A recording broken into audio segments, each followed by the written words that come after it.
Finally જેની રાહ જોતા હતા તે સમય આવી ગયો છે। ઈરાન અને ઇઝરાયલ અને યુએસ વચ્ચેનું જે યુદ્ધ ચાલી રહ્યું છે તેની અંદર યુદ્ધ વિરામ 2 અઠવાડિયા માટેનો ડોનાલ્ડ ટ્રમ્પે ઓફિશિયલી ટ્વિટર ઉપર જાહેરાત કરી દીધી છે। ડોનાલ્ડ ટ્રમ્પે ઈરાન સામે શરત મૂકી છે કે જો તમે સ્ટ્રેટ ઓફ હોર્મુઝનો રસ્તો ખોલશો તો જ આ યુદ્ધ વિરામ 2 અઠવાડિયા માટે થશે અને આ વાત ઓફિશિયલી ડિક્લેર કરી દીધી છે અને ઈરાને પણ આ વાતને સ્વીકાર કરી છે।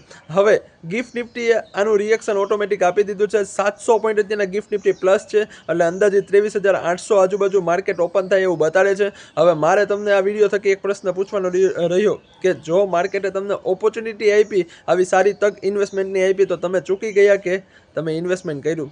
કોવિડ વખતે પણ આવી તમને તક આપેલી હતી, તો આ વખતે પણ આપી, તમે ચૂકી ગયા કે ઇન્વેસ્ટમેન્ટ કર્યું? મને એ કોમેન્ટમાં જરૂર જણાવજો અને આવા ને આવા ફાસ્ટ અને ડાયનેમિક વિડીયો જોવા માટે મારી આ ચેનલને ફોલો કરવાનું ભૂલતા નહીં।